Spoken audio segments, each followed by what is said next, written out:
Let us define list type variable using another syntax. For that, list is data type followed by generic followed by element type. After just we pass the variable name, assigning operator followed by some initialization. Let us pass Anil, John, Rahim. In this type of defining a variable, what happen is the part which is left side to the assigning operator, I can call as a declaration part. The part which I write right side to the assigning operator is called as initialization part. I can split this particular thing into two parts. First one is declaration part. Second one is initialization part. See, for that, what I have to do is just I place users here like this. In this scenario, in line number 13, I declare the variable of type list here. In line number 14, I initialize the declared variable.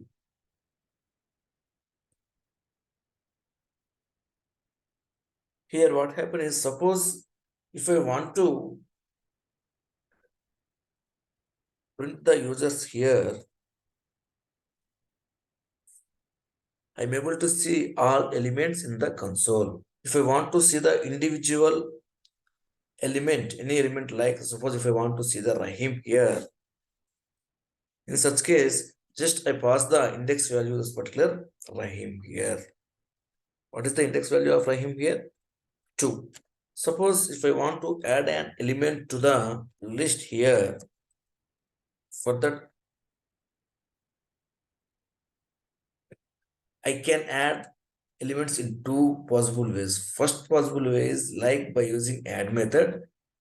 First, suppose if I add an element by using add method, in such case, what happen is that particular element add after the last existing position of the list. One more possibility is like by using insert method. By using insert method also, we can add new element to the existing list. In this case, I can add elements at required positions. Let us see implementation part of the add method.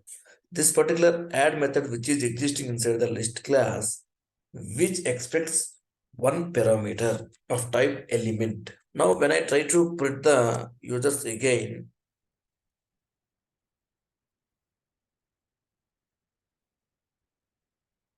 I am able to see this particular Ravi at the last position. Suppose if I try to add one more element, Sai. Here what happened? This particular Sai added after Ravi here. From this, what we can understand?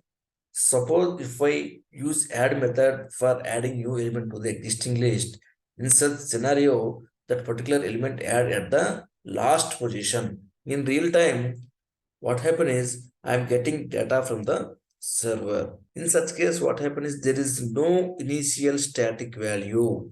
Means here what happen is line number 60, I pass static elements here like Anil, John and Rahim. But in real time, what happened? I am getting data from the server. So from this, what I can understand, every time there is a possibility of changing the existing data. So in the scenario, just what I have to do is we have to initialize with empty array. We can call this as the zero initialization, means it doesn't contain any elements. Let us see few properties and methods which are existing inside the list class. Length is a property by which we can get total number of individual elements exist inside the list. Let us see one more property like users dot first. Because of this first property, I can get the first element inside the list. Print users dot is empty.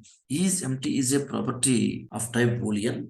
By this property, I can get this particular list does contain any element or not. Suppose it doesn't contain any elements, in such case it returns true. Suppose this particular users contains any elements, in such case it returns false. One more property is there, is not empty. This is quite opposite for this is empty. Because of line number 46, users have no elements. So is not empty become false here. For your understanding purpose, I am kept this particular line number 46 in comments. Now users contain 6 elements. Because of that reason, so is empty becomes false and is not empty becomes true. Let us see few use cases of the list here. Let us try to pass this particular list to the loop. Let us run this code here. Now you can observe here. Because of first iteration, I am getting Anil here. Because of second iteration, I am getting Ravi. Because of third iteration, I am getting John. Because of fourth iteration, I am getting Rahim. Because of fifth iteration, I am getting Ram here. Because of sixth iteration, I am getting Prasad here. One more use case is like, let us see, users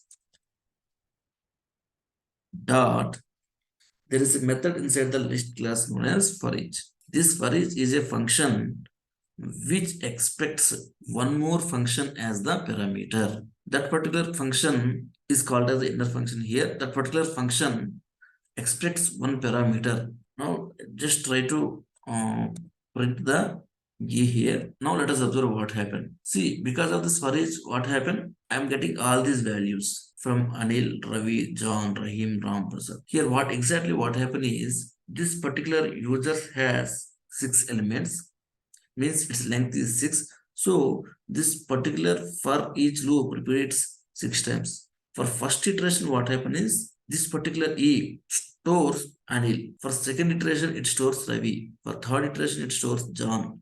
For fourth iteration, it stores Rahim. For fifth iteration, it stores Ram. For sixth iteration, it stores Prasad. This particular E I can call as a temporary variable here. One more important thing is, based upon this particular list, this for each loop gets iterates.